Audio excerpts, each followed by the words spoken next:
Salut, bienvenue sur ma chaîne Détour Insolite. Moi c'est Joe, je suis vidéaste et aujourd'hui je t'emmène voyager dans le Bas-Rhin, en Alsace. Le but de cette vidéo est de vous partager des lieux insolites et bien sûr de vous dévoiler les histoires qu'elles cachent. Alors, si tu aimes la nature, que tu souhaites visiter le Bas-Rhin et que tu es fan d'aventure, cette chaîne elle est tout simplement faite pour toi. Aujourd'hui je me retrouve dans la ville fortifiée de Wissembourg en pleine période de Noël.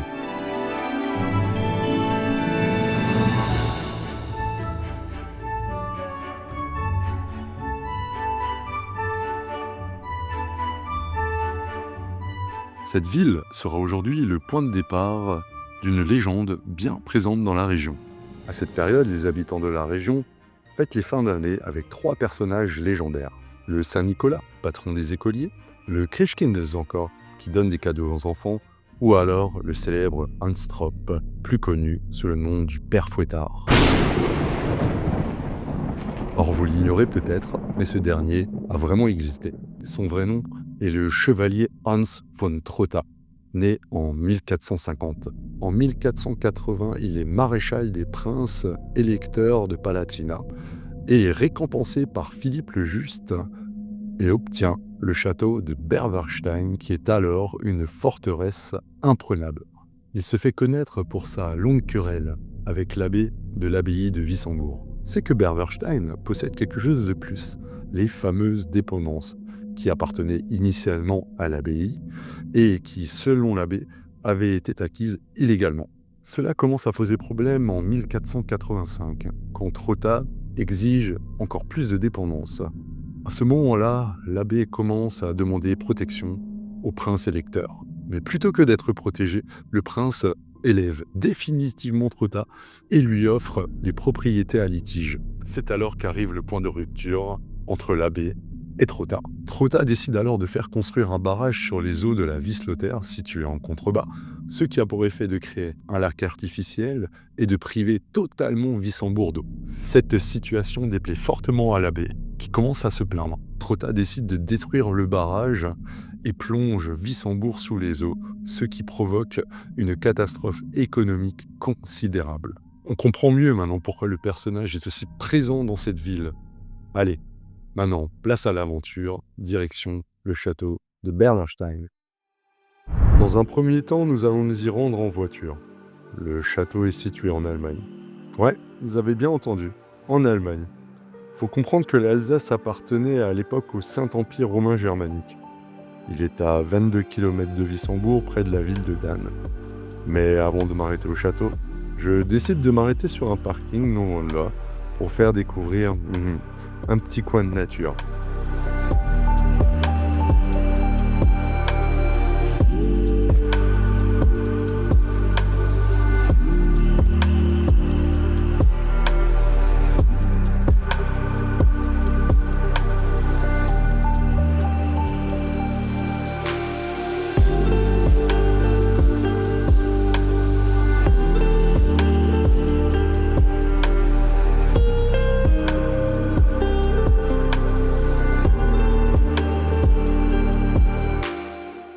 Voilà, c'est notre première halte. Et ici, on se retrouve au Seehofweiher. Alors pour y accéder, rien de plus simple. Une simple petite route à partir du château de Berbersheim. Pour accéder au lac, c'est vraiment très facile pour le coup. Et en plus, à l'entrée, il y a un parking qui est gratuit. Le château, quant à lui, est situé à environ 800 mètres. Alors ici, c'est vraiment un petit coin de nature. C'est vraiment magnifique. C'est plutôt désert, on est tout seul, il faut dire qu'il n'y a pas grand monde une fois passé l'été. Mais rien ne vous empêche de vous promener, de profiter de l'environnement et de prendre un bon bol d'air frais. Sinon l'été, c'est un parfait coin de baignade. Comme vous pouvez le voir, il y a plein de pelouses autour et en plus il y a plein d'accès pour rentrer dans le lac. Voilà, après ce petit instant nature, on va aller se diriger à un autre lieu qui est vraiment sympa. C'est la petite France, la Kleine Frankreich, qui se situe à environ 1 km d'ici.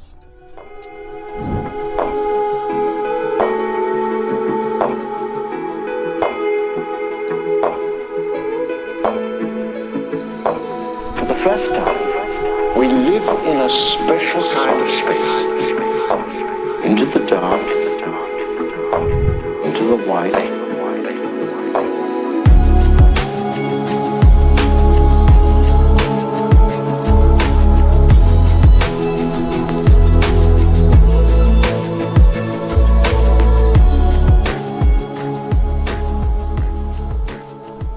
les ruines de la Petite France, elles se méritent. Faut emprunter un chemin plutôt pentu pour y accéder, et puis je vous encourage vivement à mettre de bonnes chaussures.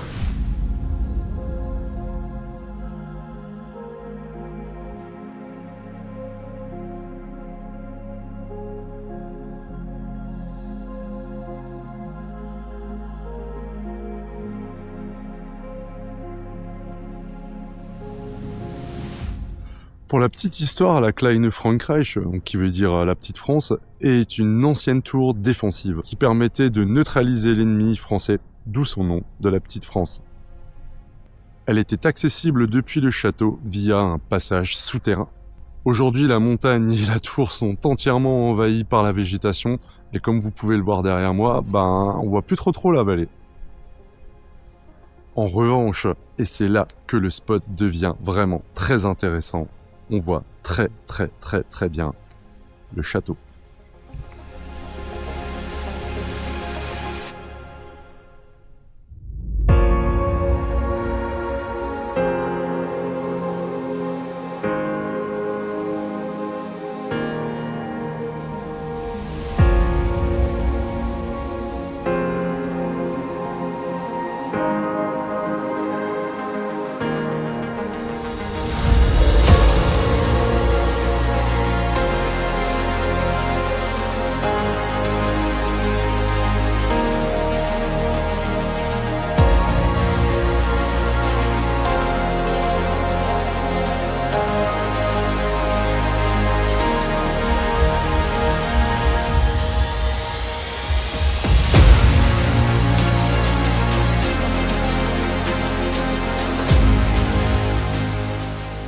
Pour accéder au château via la tour, il faut compter une bonne vingtaine de minutes, un bon petit rythme. Ceci dit, faites quand même attention parce que voilà, c'est assez raide et puis voilà, il vaut mieux avoir de bonnes chaussures pour éviter de glisser, surtout si on a un temps pluvieux comme ces derniers temps. Vous n'êtes pas obligé de faire toute cette rando. Si c'est uniquement le château qui vous intéresse, bien sûr, il est accessible directement en voiture. Le parking qui est juste derrière moi, il est situé à grosso modo 50 mètres du château, donc pas de souci.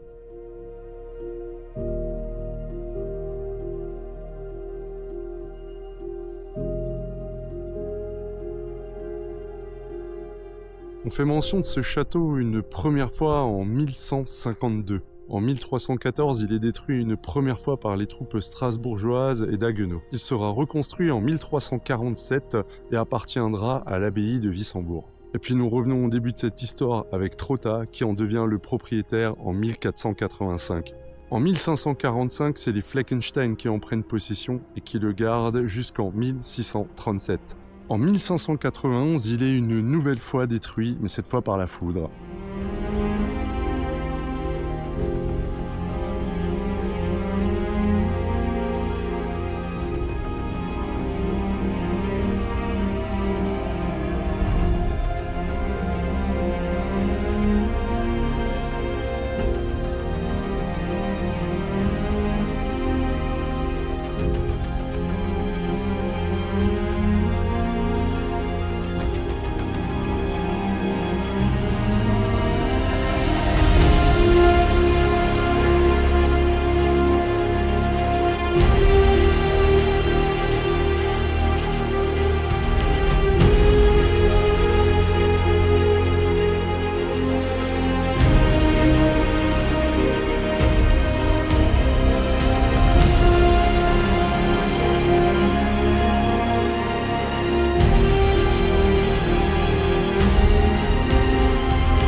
Voilà, vous l'avez compris, le Hunstrop c'est un petit peu le Dracula alsacien, personnage sombre avec un château tout aussi mystérieux. L'histoire a grandi et au fur et à mesure des âges, Trotta devient trappe et devient l'une des histoires les plus effrayantes à raconter aux enfants. Les habitants de la région racontent que Trotta pillait, tuait et avait vendu son âme au diable. Petite info que vous ignoriez peut-être, le mot trappe vient du verbe allemand trappen, qui veut dire faire du bruit en marchant. On raconte qu'il erre toujours dans les forêts avoisinantes le Berberstein. Toutefois, si vous voulez vraiment le voir, il est possible de le rencontrer le 4e week-end de l'Avent, la nuit tombée, à Wissembourg. Hans von Trotta ou Hunstrop sous cette appellation n'est pas resté qu'un simple chevalier pillard. C'est un croque-mitaine qui erre dans la nuit. Dans le nord de l'Alsace, c'est lui qui vient corriger les enfants turbulents et qui accompagne, pendant la période de Noël, le Christkindls et le Saint-Nicolas. Voilà, c'est sur ces dernières images que se termine cette vidéo. J'espère que vous avez passé un bon moment entre histoire et randonnée. N'hésitez pas à vous abonner sur cette chaîne et de cliquer sur la petite cloche si vous voulez vous tenir informé des prochaines vidéos. Sur ce, je vous dis ciao ciao.